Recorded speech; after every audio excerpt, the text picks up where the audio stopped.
Tu es puissant pour transformer. Tu es puissant pour changer des situations. Mon Dieu, tu mérites l'adoration. Tu mérites la louange.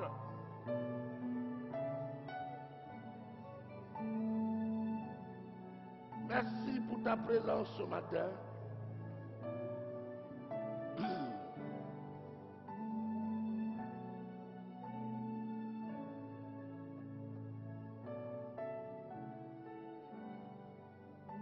Alléluia. Alléluia. Seigneur, le moment est venu pour que tu nous parles.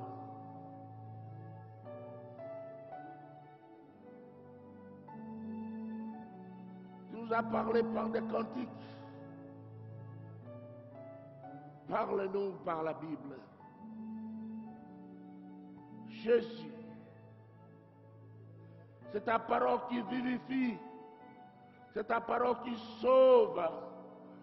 C'est ta parole qui transforme. Elle apporte la vie. Bénis-la dans nos cœurs et sur nos lèvres. Honneur et louange à ton nom. Au nom de Jésus. Amen. Amen. Dieu est bon. Il est merveilleux. Je me sentais emporté.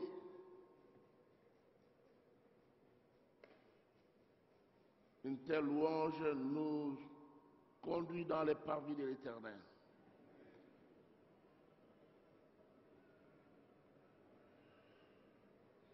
Nous revenons à notre passage de l'autre fois, avant les fêtes.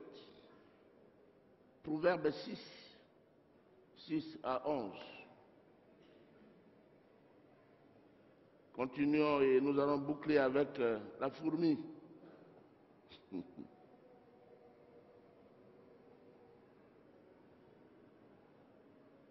voyez que la fourmi a une importance. Dieu ne l'a pas créée pour rien.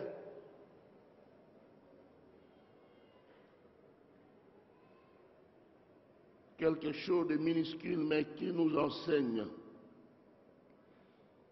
Proverbe 6, versets 6 à 11. Va vers la fourmi paresseux. Considère ses voies et devient sage. Donc vous voyez, le paresseux, il n'est pas sage. Elle n'a ni chef, ni inspecteur, ni maître. Elle prépare en été sa nourriture. Elle amasse pendant la moisson de quoi manger. Paresseux, jusqu'à quand seras-tu couché? Quand te leveras-tu de ton sommeil? Un peu de sommeil, un peu d'assoupissement, un peu croiser les mains pour dormir. Et la pauvreté te surprendra comme un rôdeur et la disette comme un homme en armes. Et notre thème, c'est toujours avance encore, à l'instar de la fourmi. Mais aujourd'hui, nous voulons marteler, mettre l'accent sur la persévérance. La persévérance.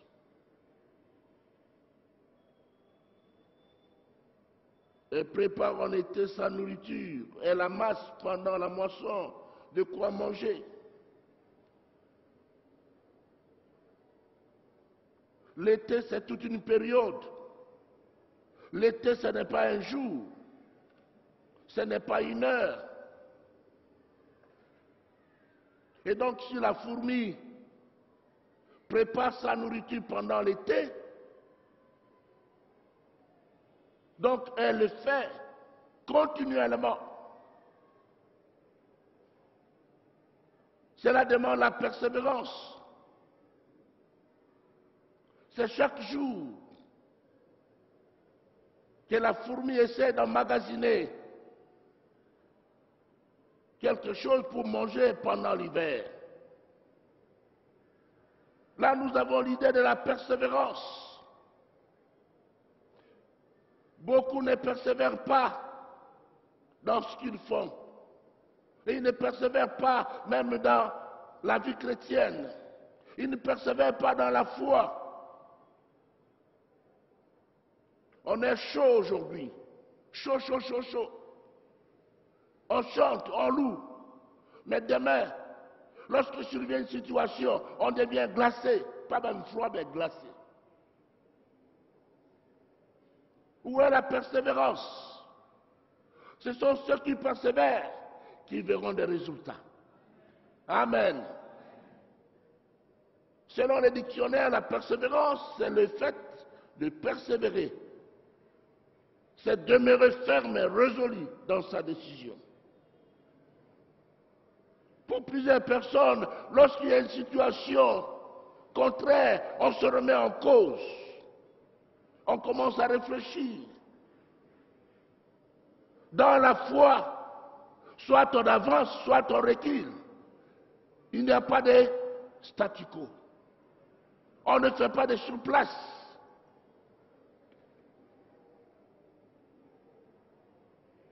Des fois, on commence à douter. Et pourtant, Dieu est fidèle. Il est fidèle, il est au contraire, au contrôle. Rien ne peut nous arriver sans qu'il ne le permette. Amen.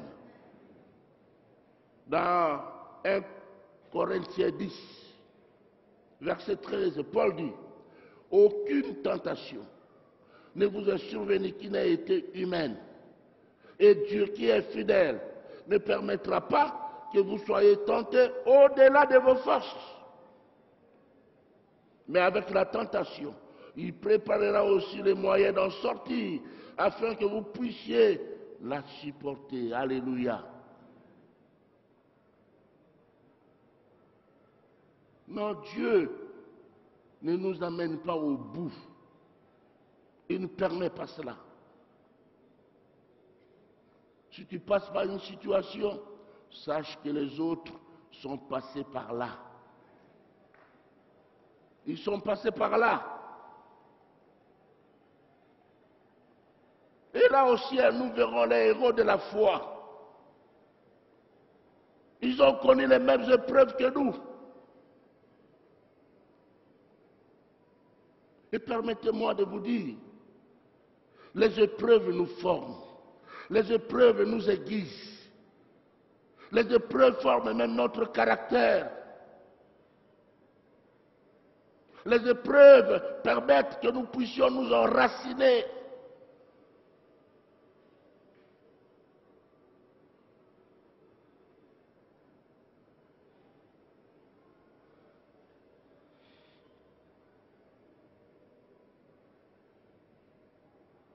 Puis dans Romains 8, verset 28, la Bible ajoute, elle dit, nous savons du reste que toute chose concourt au bien de ceux qui aiment Dieu, de ceux qui sont appelés selon son destin. Dieu ne fait pas d'erreur. Par moments, on peut croire que Dieu a fait une erreur. Dieu ne fait pas d'erreur. Même lorsque nous sommes peinés, il ne fait pas d'erreur. Il sait ce qu'il fait. Il sait ce qu'il fait.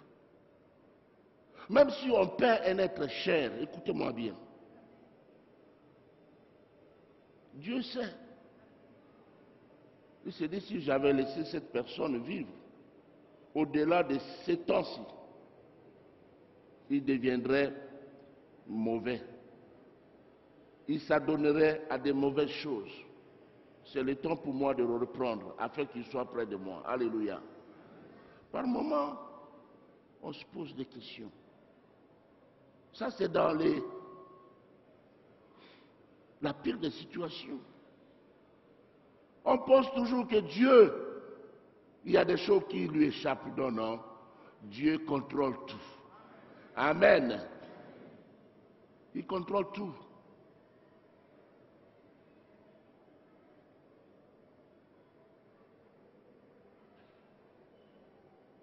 La persévérance Persévère dans la foi. Persévère dans ce que tu fais. Tu n'as rien vu maintenant. Oui. Mais si tu persévères, tu verras quelque chose. Amen.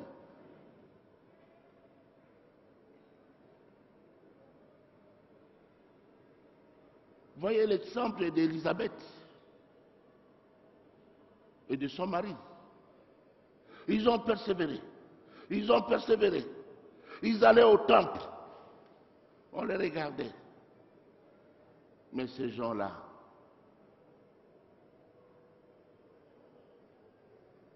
ils n'arrêtent pas de prier leur Dieu. Ils prient Dieu, mais ils vivent toujours dans la stérilité. Ils n'ont pas d'enfants. Mais ils sont fiers, ils chantent, ils louent leur Dieu. Ils savent ce qu'ils font. Amen. Ils savent ce qu'ils font. Quand on fait ça, le résultat c'est Jean-Baptiste. Jean-Baptiste va venir. Un grand prophète. Alléluia.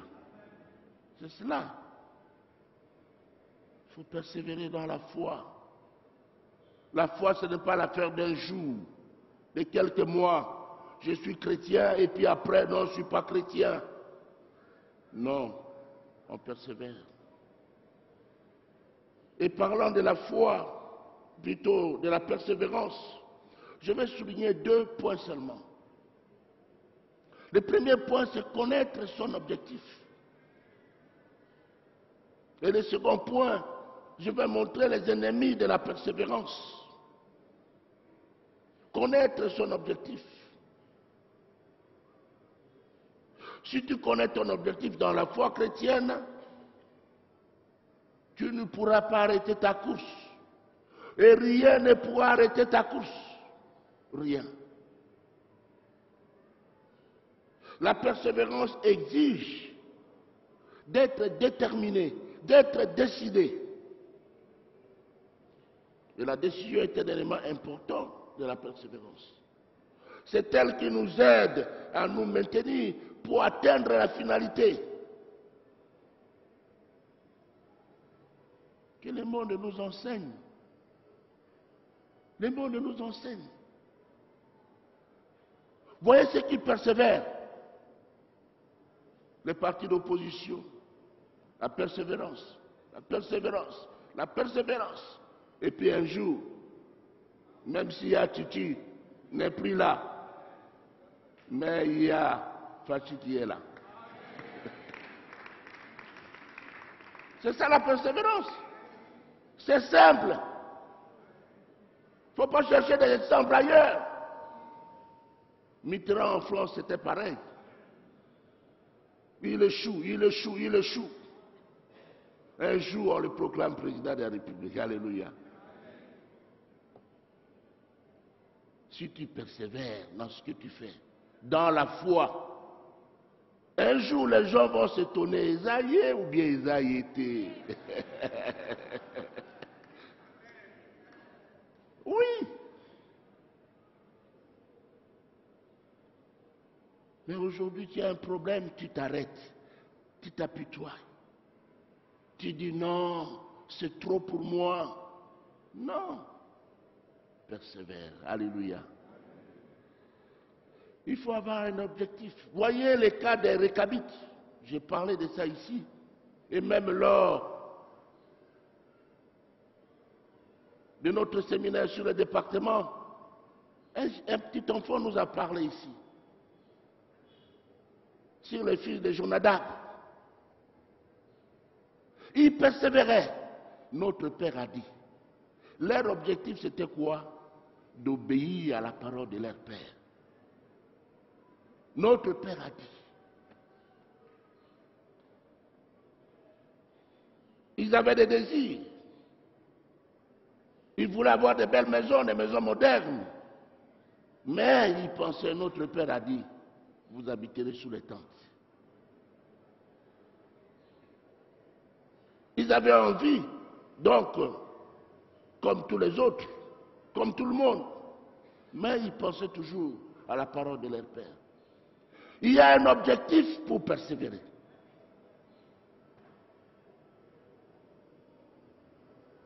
Si tu vois seulement les terrestres, tu ne vas pas persévérer.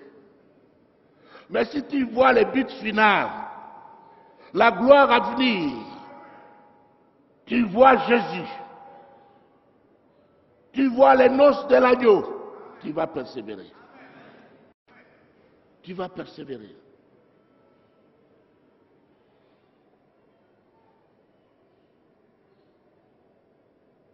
Une personne persévère lorsqu'elle a un objectif.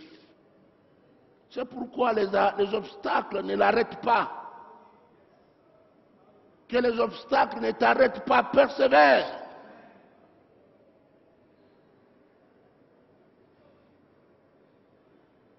Voyez le cas de quelqu'un qui n'a pas persévéré. Dans 2 Rois 13, 18. 2 Rois 13, 18.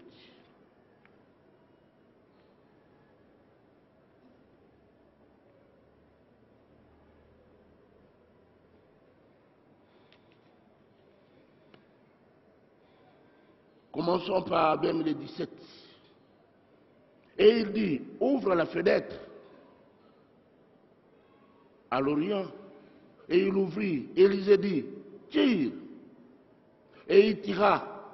Élisée dit, c'est une flèche de délivrance de la part de l'Éternel. Une flèche de délivrance comme les Syriens. Tu battras les Syriens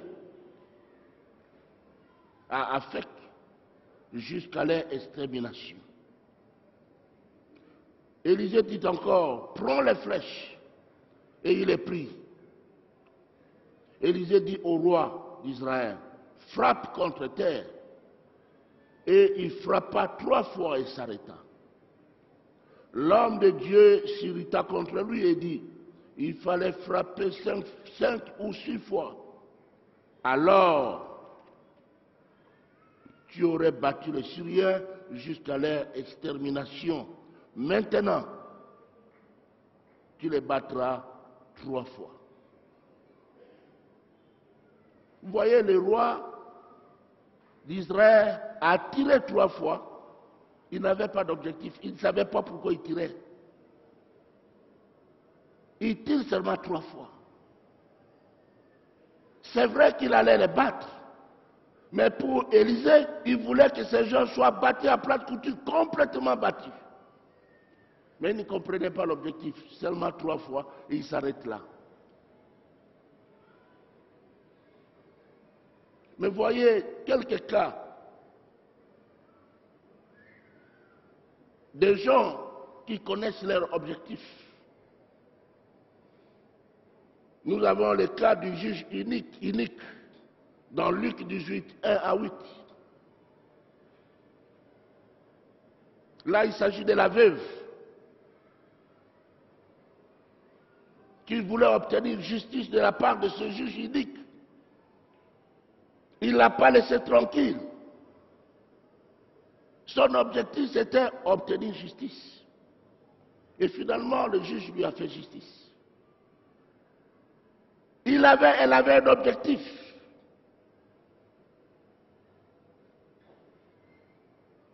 Elle avait un objectif. Vous voyez l'exemple de Bartimée dans Marc 10. Et vous allez jusqu'au verset 46. Nous connaissons le récit. Quand Bartimée criait, « Aie pitié de moi, fils de David », les autres le faisaient taire. Mais lui, il avait un objectif. Il était aveugle. Son objectif, c'était de voir. De voir.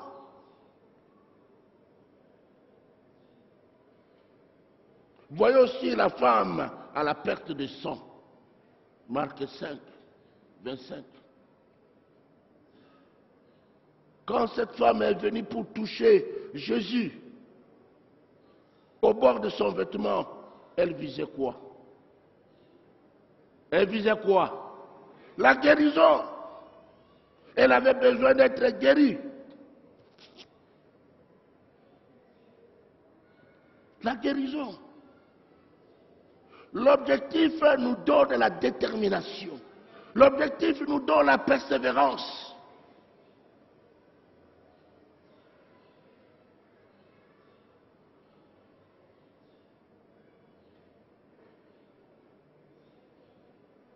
Lisez avec moi dans Luc 11.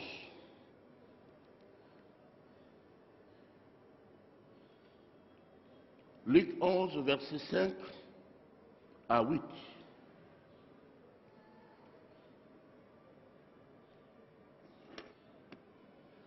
Il a dit encore, si l'un de vous a un ami et qu'il aille le trouver au milieu de la nuit pour lui dire, ami, prête-moi 3 pains, car un de mes amis est arrivé de voyage chez moi et je n'ai rien à lui offrir.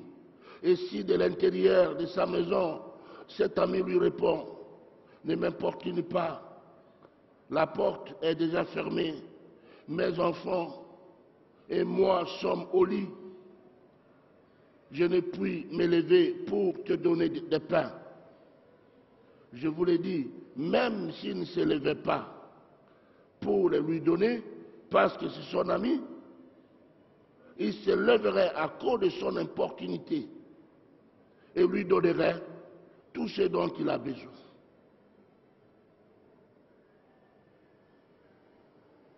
Il lui donnerait tout ce dont il a besoin. L'objectif de cet ami, c'est quoi? C'est d'être exaucé. C'est de répondre à son besoin. L'objectif, c'est avoir du pain. Bien-aimés dans le Seigneur, notre objectif nous rend persévérants. Persévérants. Aujourd'hui, nous trouvons beaucoup de chrétiens qui sont découragés à cause de la vie. Découragés. Cependant, Dieu bénit toujours. Il n'a pas arrêté de bénir. Il bénit toujours.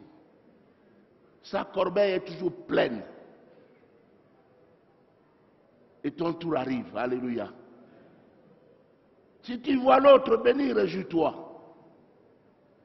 Ton tour vient. Tu seras béni. Mais il faut persévérer. Vous savez, quand la fourmi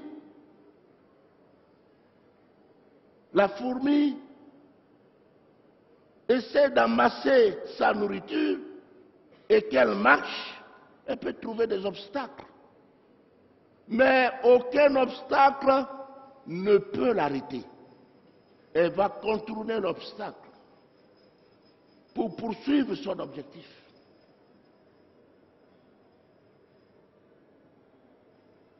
Les obstacles doivent devenir des tremplins.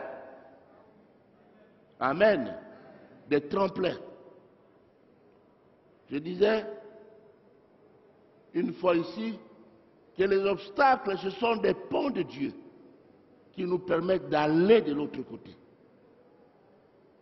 Tu trouves un obstacle devant toi, mais le Seigneur va jeter un pont. Amen. Pour aller de l'autre côté. Malgré les échecs, malgré les circonstances vitales difficiles, malgré les problèmes, frère, il faut tenir ferme. Tenir ferme. Ne te rends pas au diable. Ne te laisse pas dominer par tes mauvaises pensées. Appuie-toi sur la parole de Dieu. Et cela demande l'endurance. Cela demande la ténacité.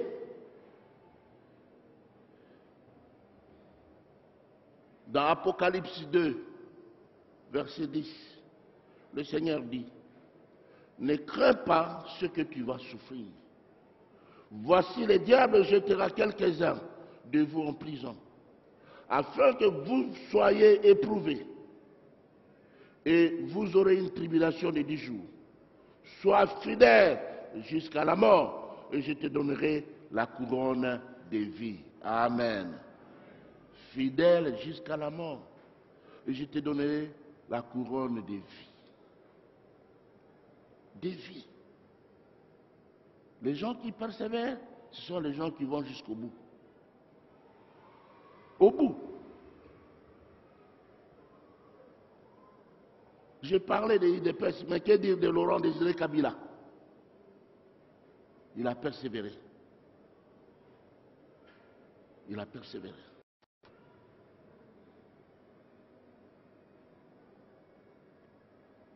Et il avait obtenu ce qu'il voulait. Bien aimé, mais la persévérance a ses ennemis. Ses ennemis.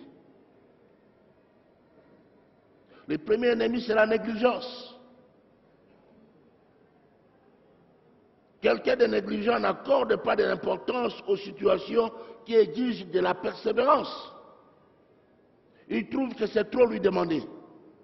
On va à l'église, mais laisse-moi, ça c'est trop, vous exagérez.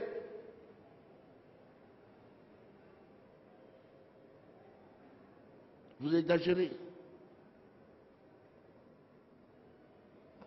La loi de la facilité produit toujours l'échec.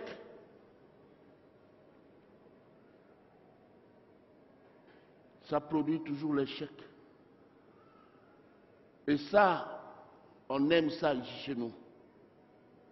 On veut avoir sans rien travailler. Et ça a été encouragé longtemps. Ceux qui volent, ils donnent facilement aux autres. Des voleurs. Ils volent et ils donnent. Et les autres ne travaillent pas.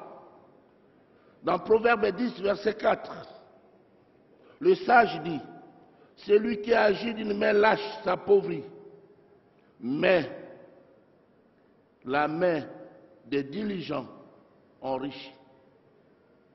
Puis dans Jérémie 48, verset 10, la Bible dit encore, maudit soit celui qui fait avec négligence l'œuvre de l'Éternel. Maudit soit celui qui éloigne son épée du carnage. Non seulement l'œuvre de l'Éternel, même ton œuvre à toi. Il ne faut pas la faire avec négligence.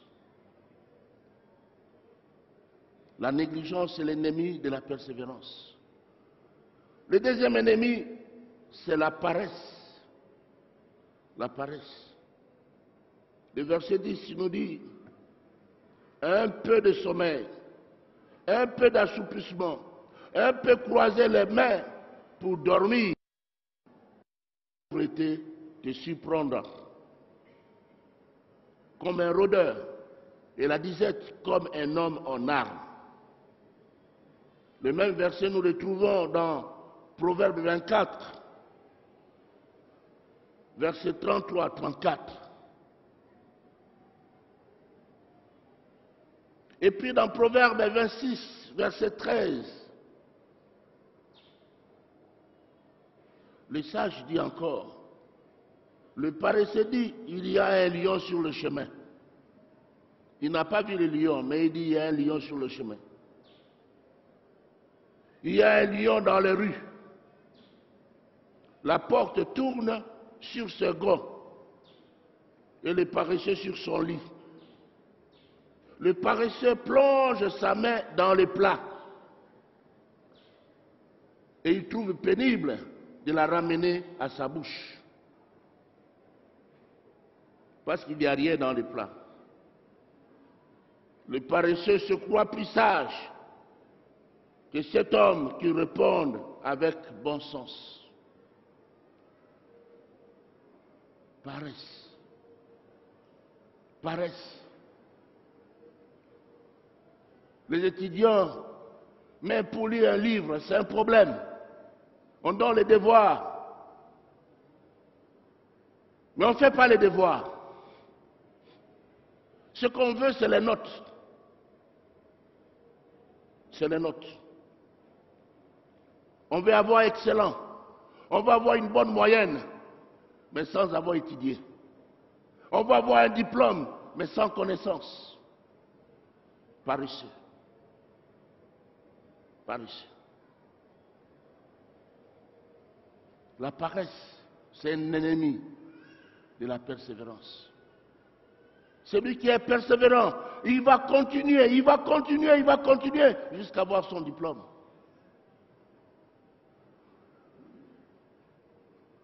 Je connais des gens qui ont fait 10 ans à l'université de Kinshasa ici.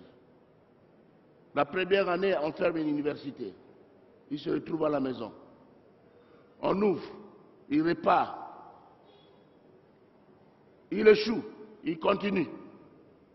Il ne se décourage pas. 10 ans après, il a sa licence. Il était devenu le vétéran là-bas. Mais aujourd'hui, il travaille. Il travaille, il a son emploi. Il va en mission partout en Europe et ailleurs. Parce qu'il a banni la paresse.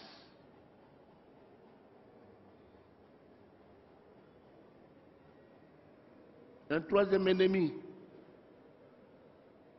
de la persévérance, c'est le découragement. Le découragement.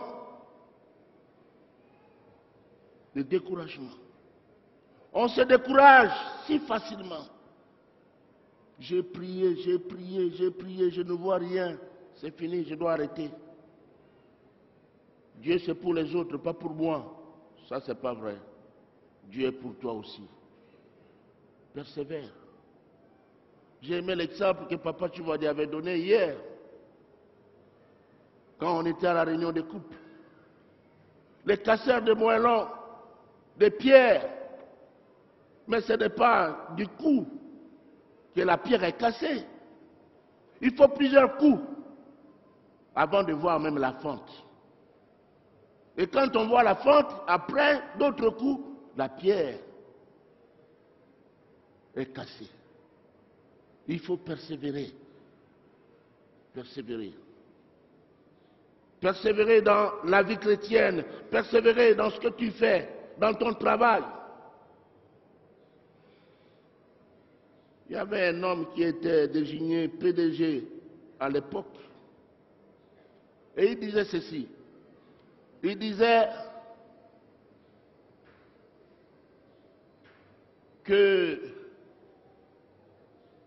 la stabilité ne vient pas en se déplaçant.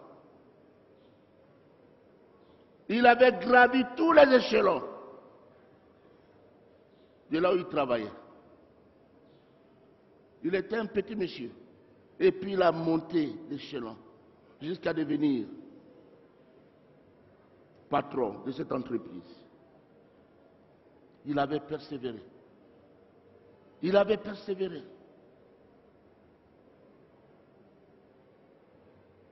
S'il avait abandonné frère, il ne serait pas devenu patron de cette entreprise. Le découragement.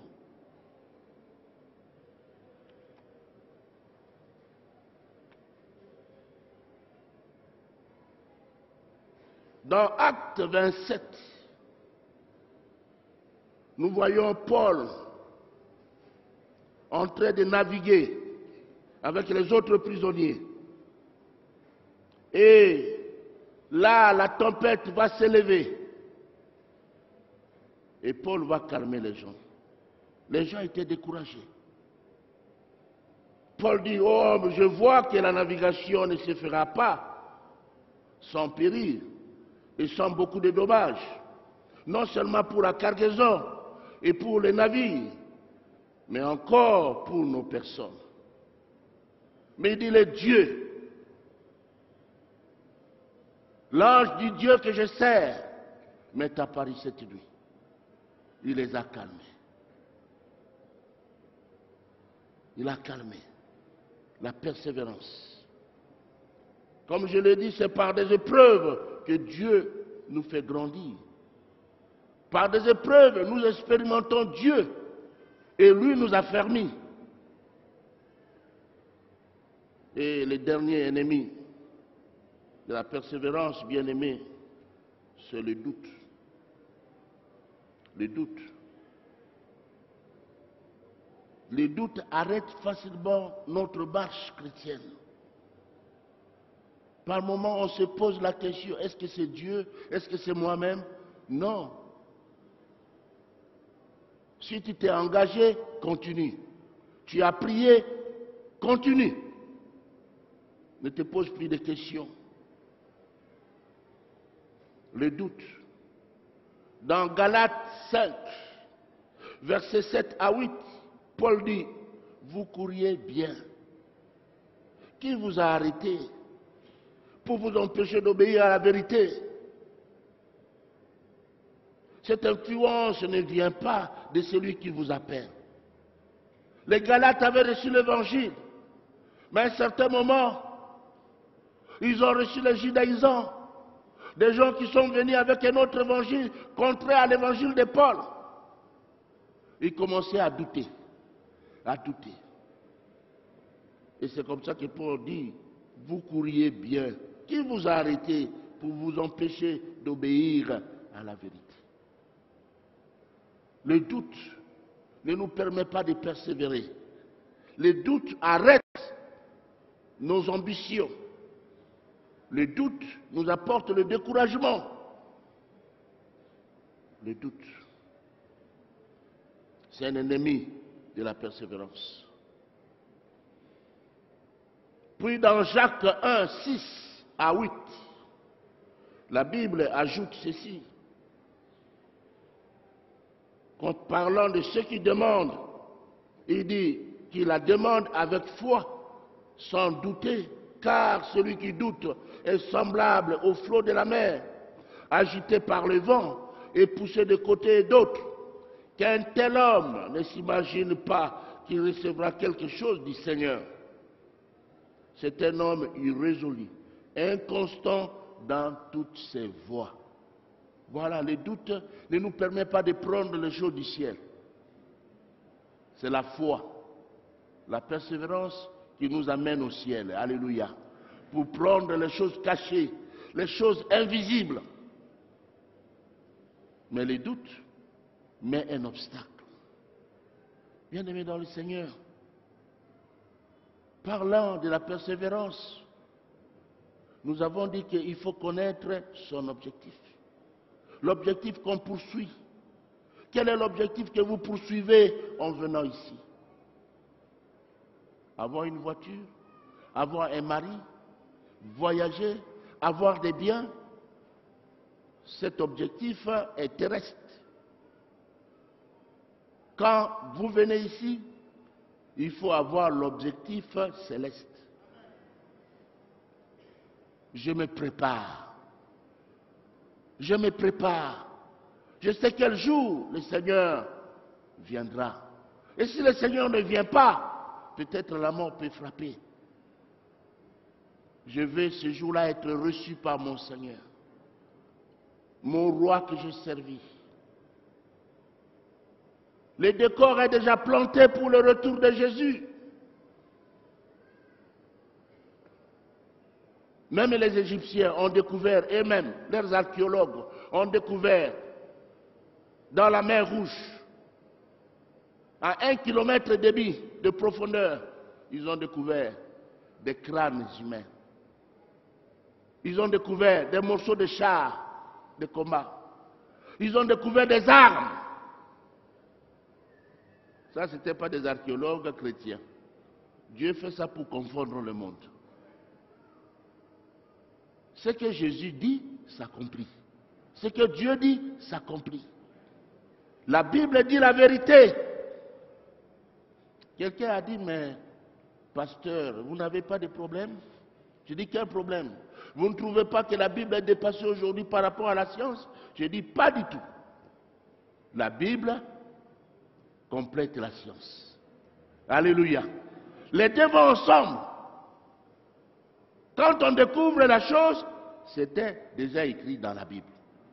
Amen. Et toujours avec des découvertes archéologiques. On avait découvert l'arche de Noé, quelque part en Turquie, avec les mêmes dimensions. Et c'était des archéologues païens. Bien-aimés, Jésus revient bientôt. Préparons-nous. Ayons un objectif qui vise le royaume des cieux. Amen. Et persévérons jusqu'au bout. jusqu'au bout. Et en persévérant, le Seigneur va nous donner des bénédictions qui sont terrestres. Alléluia. Il va nous guérir dans notre corps malade. Il va pourvoir nos besoins. Il va te donner un travail, il va te donner un mari. Mais ton objectif, c'est d'être auprès du Seigneur. Alléluia. Et il faut identifier les ennemis de la persévérance. Si tu identifies ces ennemis, ils ne pourront plus t'arrêter dans ta course, dans ta marche chrétienne. Nous allons incliner nos têtes et nous allons prier.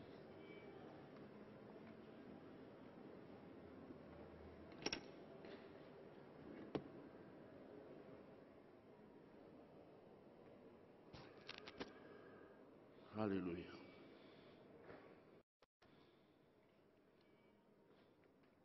Bien-aimés dans le Seigneur, tout ce temps, tout ce mois ici, Dieu nous a parlé au travers de la fourmi. La fourmi. Quelque chose de minuscule. Mais Dieu nous a enseigné, il nous a instruits au travers de cela. Frères, sœurs, Dieu t'a-t-il parlé ce matin? Es-tu touché par ce message? Et aimerais-tu qu'on prie pour toi? Il y a peut-être un domaine qui t'empêche de persévérer. Tu as persévéré, tu es retombé. Tu t'es relevé, tu es retombé et retombé. Dieu veut que tu te tiennes debout et ferme, que tu sois résolu. Et que ton objectif ne soit pas seulement terrestre, mais céleste. Si tel est ton cas, lève ta main, nous voulons prier ensemble avec toi. Merci. Merci, que Dieu te bénisse. Merci. Merci. Merci. Merci, merci. Merci. Merci. Merci à vous qui avez levé les mains. Levez-vous là où vous êtes. S'il vous plaît, je vais bien vous voir. Et nous allons prier pour vous. Merci. Alléluia. Persévère, mon frère, ma soeur. Persévère. Même si tu ne vois rien ici, là, dans l'éternité, tu verras ce qui se passera même après toi. Dieu peut te bénir au travers de ta descendance. Tu as prié, tu as demandé, tu n'as rien eu. Mais ton enfant reçoit ce que tu as demandé. Jésus, merci. Merci pour ces bien-aimés qui sont levés. Donne-nous la persévérance, Seigneur. Papa Abéria, venez s'il vous plaît. Donne-nous de combattre ces ennemis de la persévérance. Jésus. Merci. Alléluia. Alléluia. Père, merci. Merci pour ta parole ce matin. Elle a retenti comme pour appuyer sur notre connaissance à travers cette minuscule bestiole. Parce qu'il est écrit dans ta parole, la nature elle-même ne vous enseigne-t-elle pas?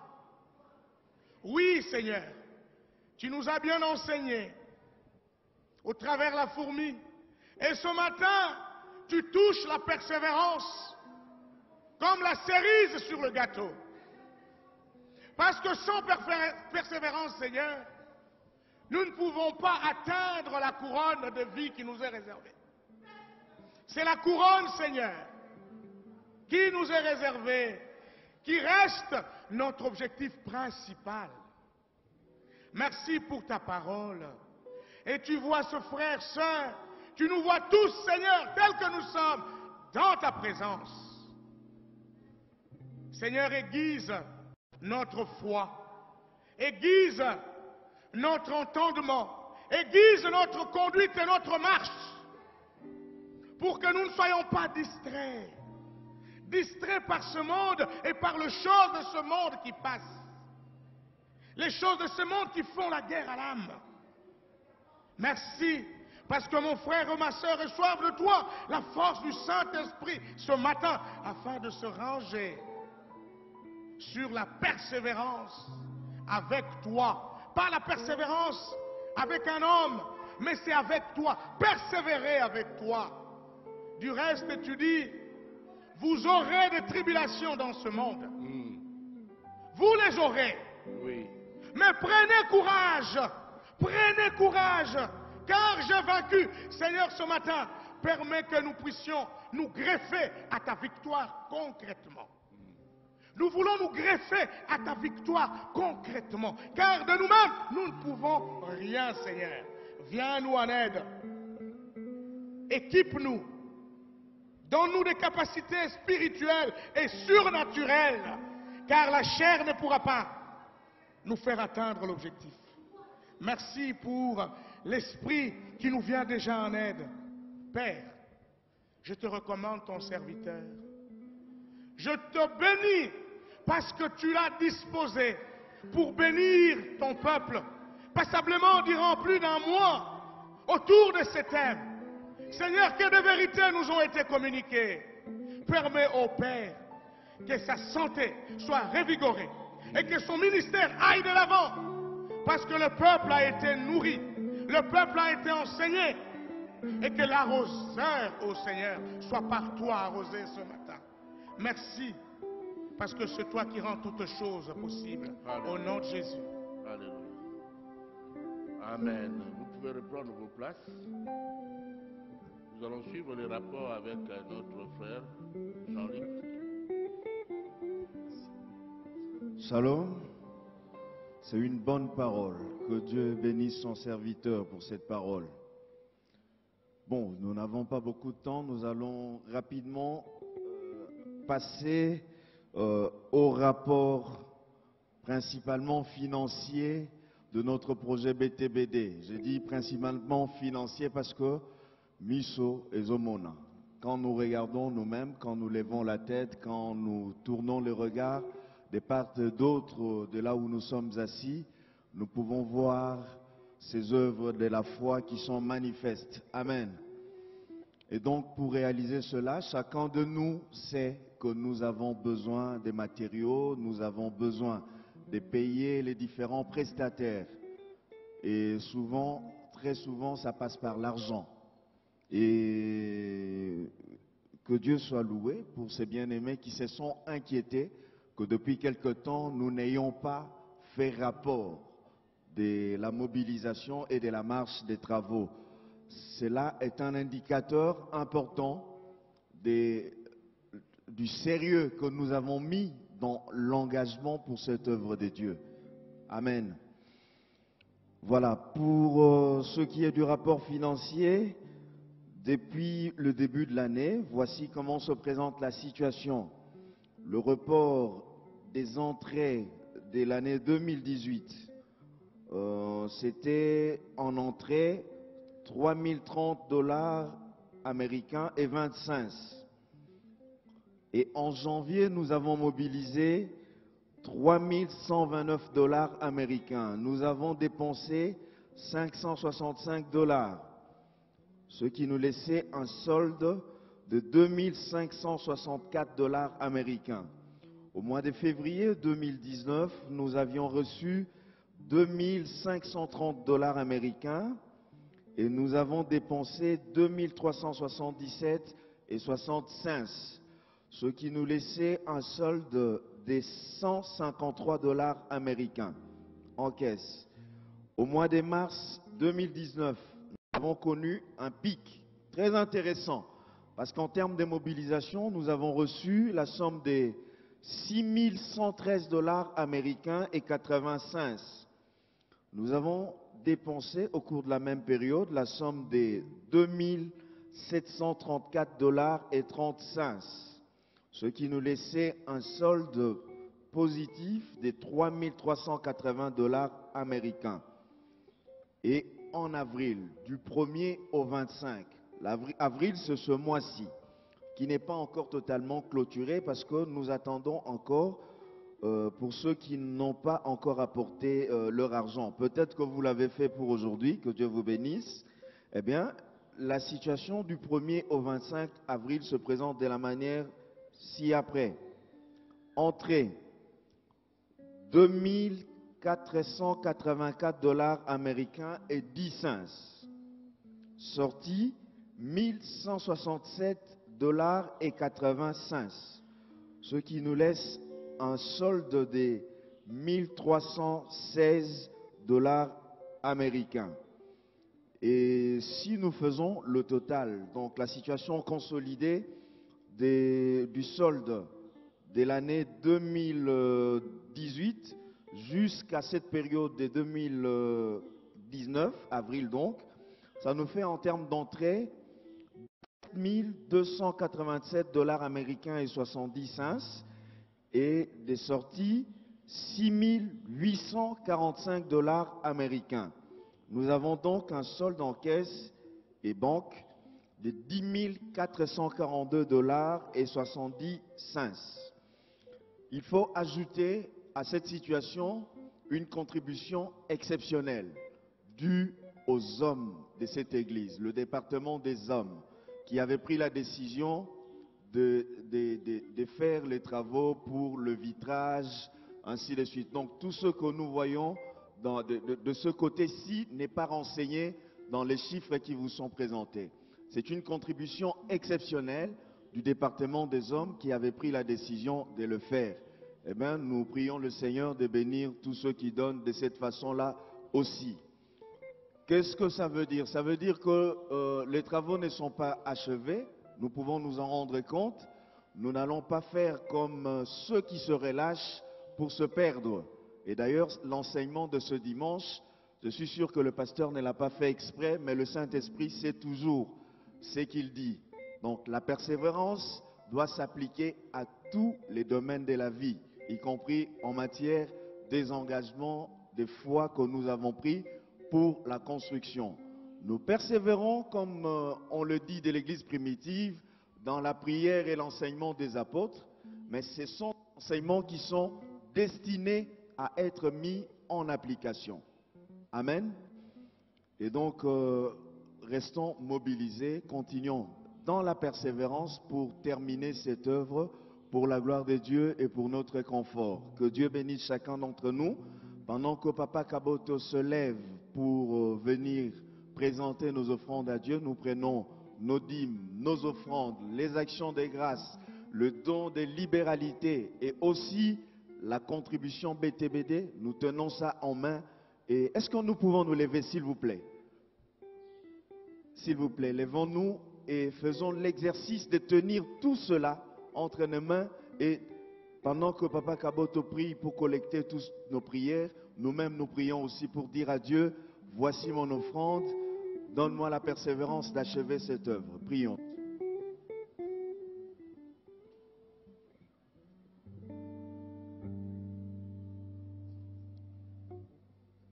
J'attends que tu pries mon frère, j'attends que tu pries ma soeur. Élève la voix et prie.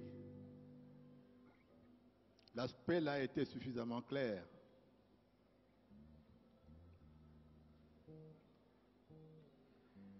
Éternel notre Dieu, nous voulons encore une fois te bénir et te rendre grâce. Tu es bon, ta bonté durera toujours et ta fidélité de génération en génération. Père, voici ton peuple qui est debout, qui ouvre la bouche pour te demander, ô Dieu, de venir au secours de la bannière. En ce qui concerne, Seigneur, la construction de ce temple, nous ne pouvons rien, Seigneur, sans toi, car tout vient de toi. Et sans toi aussi, nous ne pouvons rien faire. Voilà pourquoi, ô Dieu, nous sommes encore une fois debout. Nous sommes encore une fois en train de lever nos mains, Seigneur, vers toi, comme un serviteur vers son maître. car sans ce maître, ses mains reviendraient à vide. Père, bénis chacun de nous, afin que nous soyons en mesure de contribuer valablement à ton œuvre ici à la bannière. Père, bénis Seigneur chaque main, afin, Éternel notre Dieu, que lorsque ce temple sera terminé et qu'il sera visité même par un étranger qui dirait « Oh, quelle belle œuvre !» Que Dieu soit béni. Oui, que cette bénédiction aussi retombe sur chacun de ceux qui auront contribué pour la construction de ce temple. Merci Seigneur de bénir, d'agréer les dîmes et les offrandes, afin que ton œuvre à la bannière avance encore. Nous avons prié au nom de Jésus et nous disons Amen.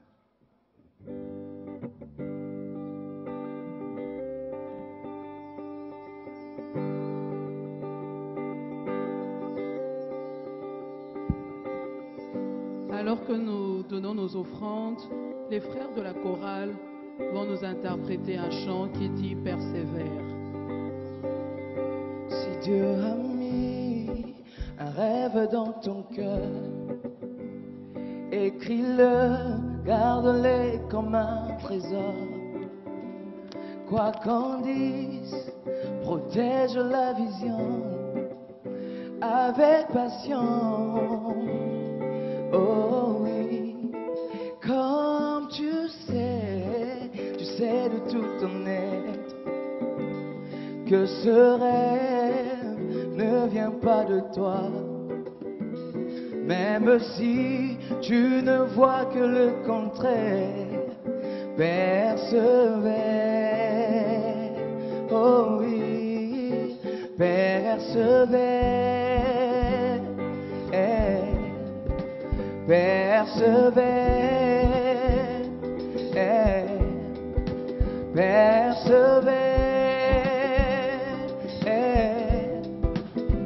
persévère. Si tu le connais, chante avec nous. Persévère, persévère. Oui, persévère, persévère. Il n'est pas un homme pour mentir, ni un fils de l'homme pour se repentir. Persévère.